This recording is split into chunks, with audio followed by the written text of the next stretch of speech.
Olá, bem-vindos ao Melhor e Mais Justo, que é esse espaço para a gente pensar temas importantes para o país, ajudando a qualificar o debate e procurando saídas para a política, para a economia, para a educação e para várias outras questões que tocam diretamente a nossa vida individual e coletiva.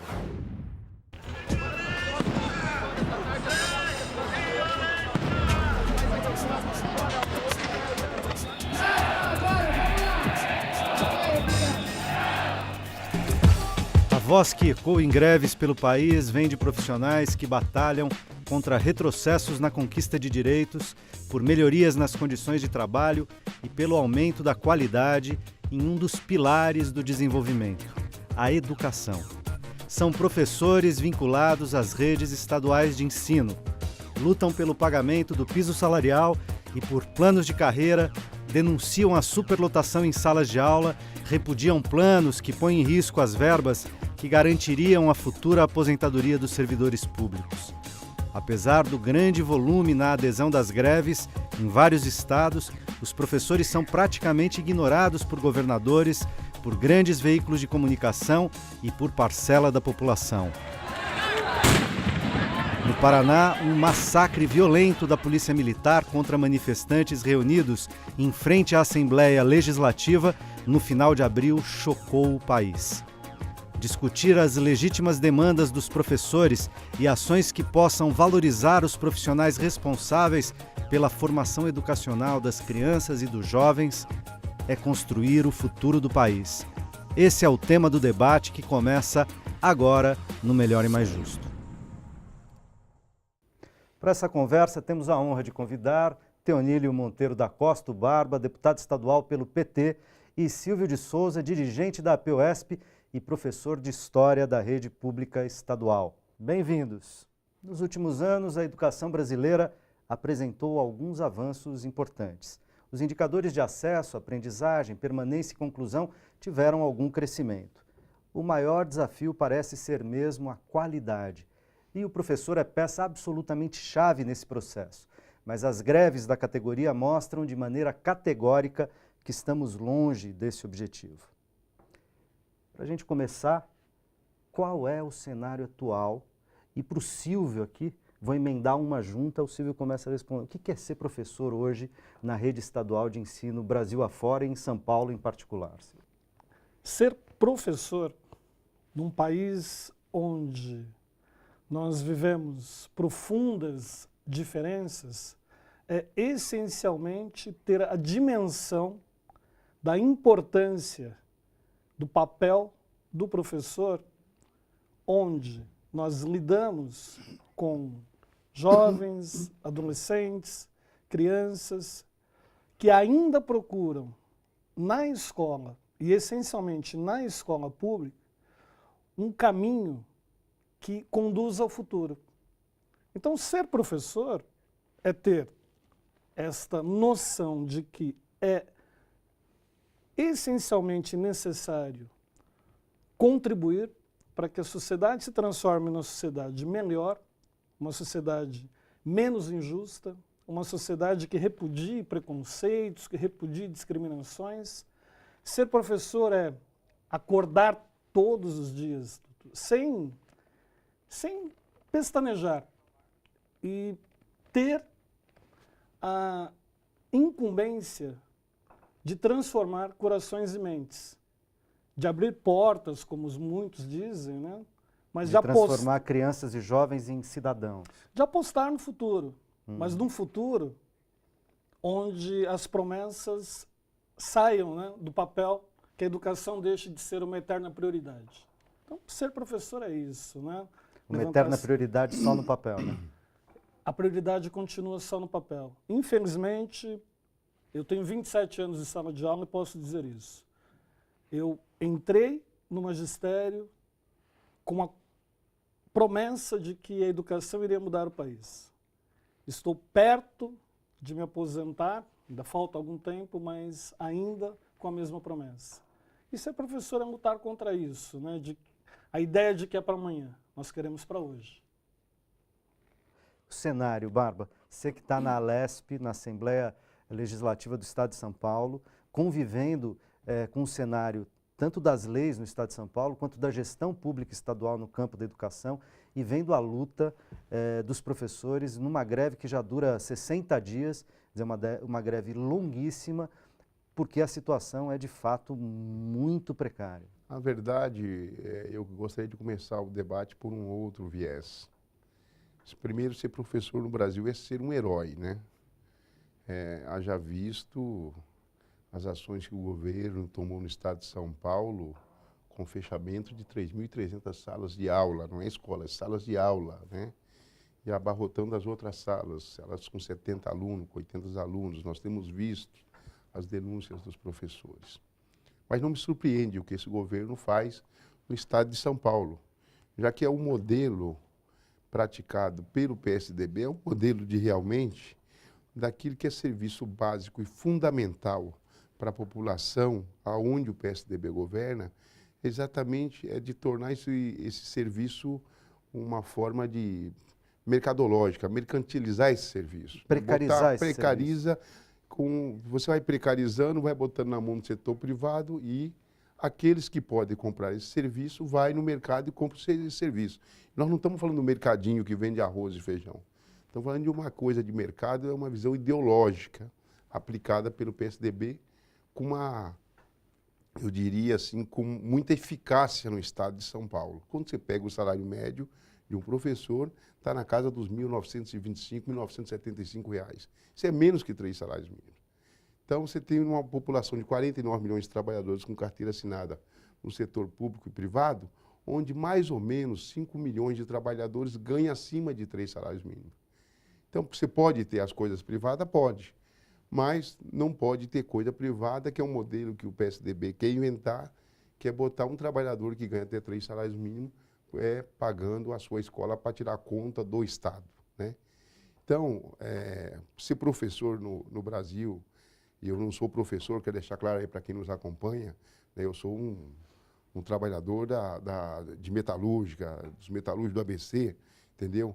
Eu tenho certeza, Silvio, e eu tenho o maior respeito pelos professores, um apreço pela categoria, acompanho de perto a luta de vocês no dia a dia, entendeu? Mas se botasse hoje para mim escolher entre ser metalúrgico do ABC ou ser professor, eu preferiria ser o metalúrgico do ABC, que eu sou tratado com muito mais respeito pelo setor privado do que pelo governo do Estado de São Paulo.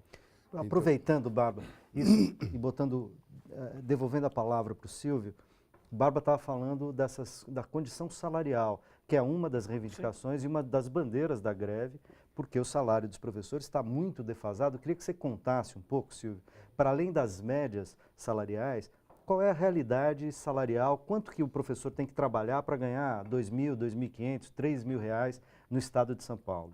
E como que funciona a carreira do professor, os abonos, as bonificações, enfim, explica rapidamente isso para a gente. Então vamos lá.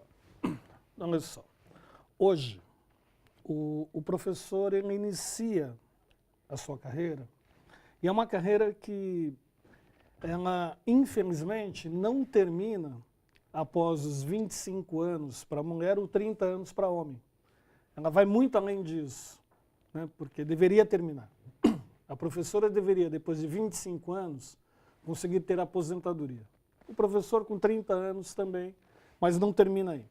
Mas ela inicia hoje com salário médio para quem está começando no magistério, aqui em São Paulo, com 32 aulas em sala de aula, o professor ganha aproximadamente R$ 2.200.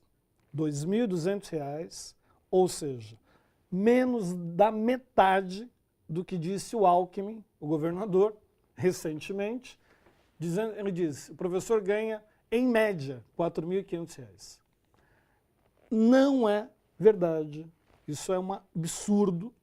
O professor inicia a sua carreira hoje e com todas as aulas possíveis, que são 32 na sua jornada, ele vai ganhar, em média, R$ 2.200. Agora, Silvio, 32 aulas, porque quem está nos assistindo e não conhece a estrutura de funcionamento do trabalho do professor, 32 aulas é um contrato de 40 horas, significa que o professor tem apenas e tão somente 8 horas de aula na semana, não é de aula, né, mas para preparar prova, preparar aula, preparar provas, corrigir trabalhos, fazer planejamento, fazer reunião de professor, atender aluno, atender pai de aluno, porque 32 horas ele está em sala de aula com 50, 60, 70 alunos em cada escola que ele trabalha. É isso, né? É isso. Olha só, são aulas em sala de aula, em exercício, em regência.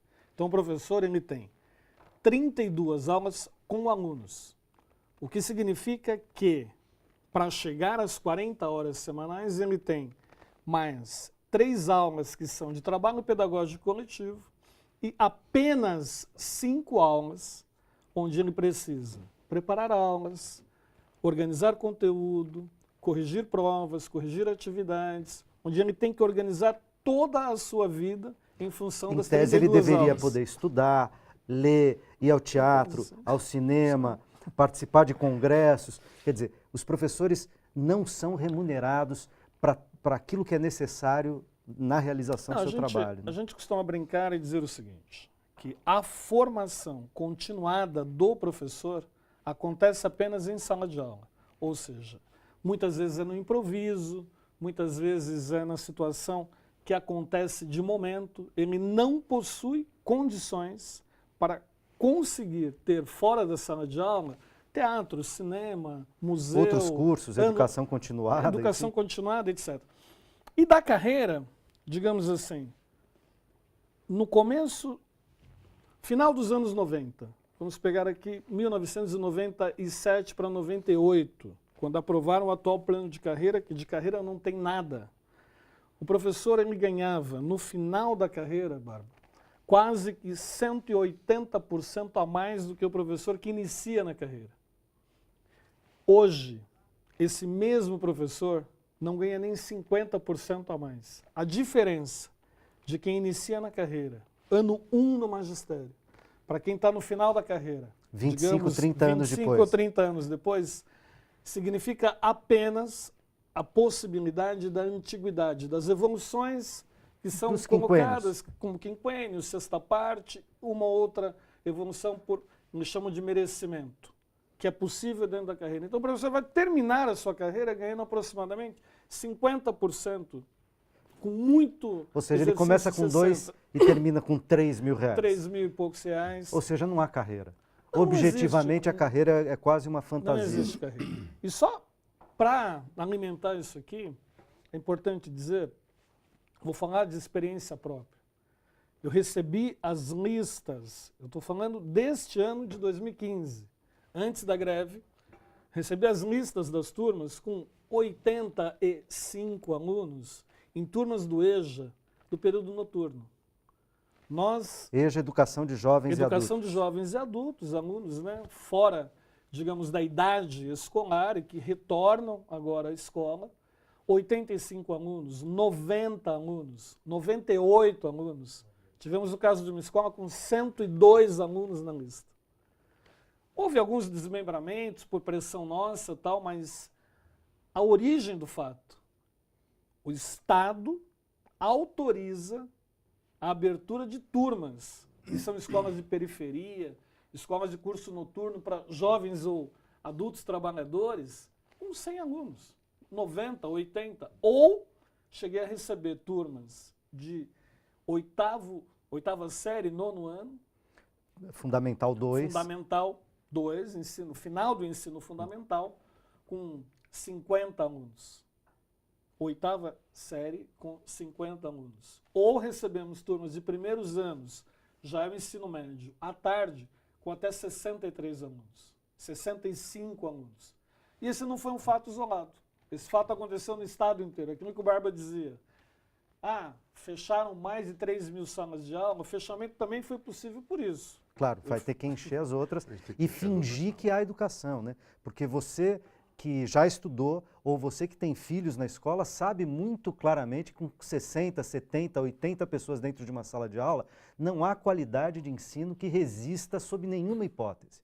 Preciso fazer um rápido intervalo e a gente já volta com esse importante debate.